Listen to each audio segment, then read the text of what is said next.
My name's Julie Whitlatch, and I just had this horrible thought.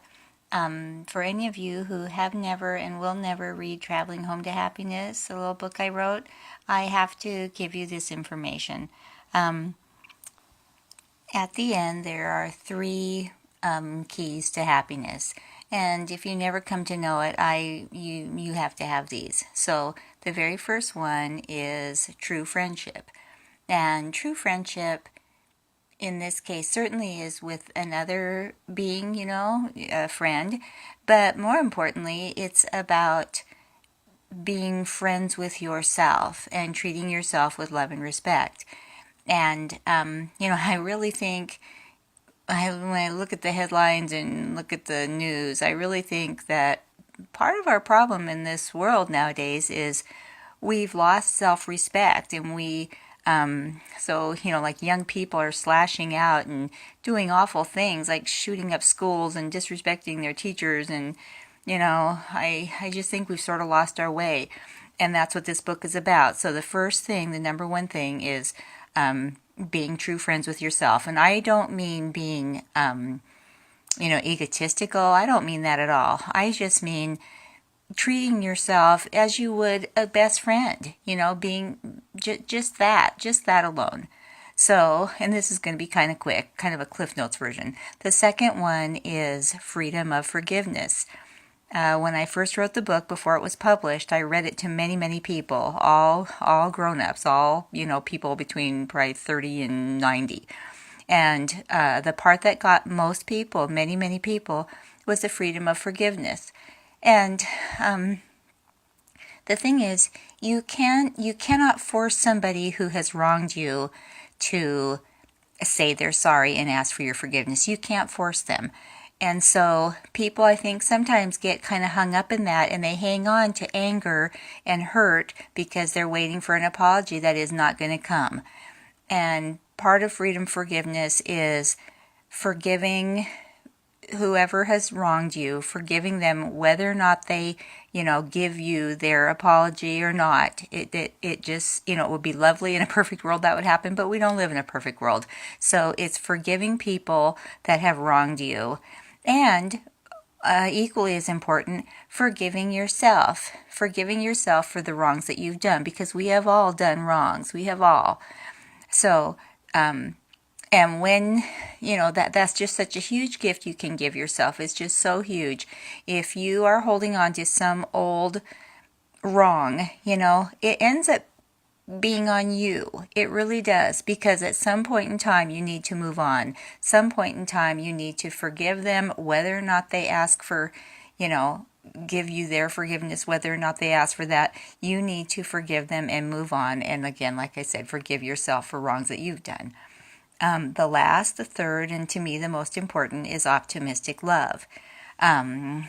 What you should know about me is I was married very briefly. I call it my 5-minute marriage, and it was ended very badly. And I had told myself I would never, ever, ever marry again at the ripe old age of 24. And then I was matched up on a blind date. I was living in Portland, and I was matched up on a blind date with a delightful man, brilliant man named Bill Whitlatch, who was living in Klamath Falls. And I went on one date, literally just to shut up two matchmakers, my mother and a woman named Carly Yancey, to shut them up because they were so insistent that we needed to go on a date. I knew, I had told myself it was not going to go anywhere. I had a great life in Portland, a job, a house, and, great life.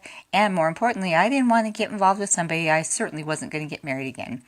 However, somewhere deep down inside me, and then there were those blue eyes and that smiling face and that brilliant, brilliant mind. But somewhere still deep inside me, I had to have still held on to optimistic love, because otherwise I wouldn't have I wouldn't have made the effort to come see Bill. He wasn't going to Portland. He hated Portland. So I had to come down here and come to Klamath to see him.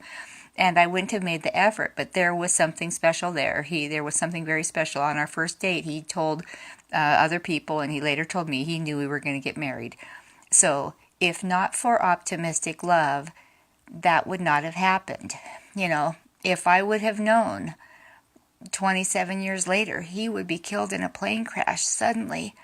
Would I have gone on that blind date? Would I have, opened myself up to that kind of hurt and pain? Probably not. You must be optimistic. You must be, I don't know, maybe even a little crazy to give love like Bill and I did to each other. Just with all my heart and all my soul and all my might. I loved him and he loved me back. And that's why it's optimistic love. Because if somebody had said, "Oh boy, the day's going to come and he's going to die in a horrible plane crash," would I have ventured off on that journey? I don't know. I might have been too fearful too. And the opposite of love, I think, is fear. We react in fear so many times rather than love. And optimistic love means that it means living life with optimism of love for everything, and that's a very, very valuable lesson I wish to share with you. So if you don't buy the book, if you never come to know Traveling Home to Happiness, at least you now have those 3 little points. I could give you more detail, but not to keep you here too long, kind of Cliff Notes version. So I hope one day you'll come to know Traveling Home to Happiness, but if not, you have those three points. So thank you for coming here, and I hope one day you do travel home to happiness, and I love, love, love you with all the optimism in my heart, and hope you come back again. Thank you. Goodbye.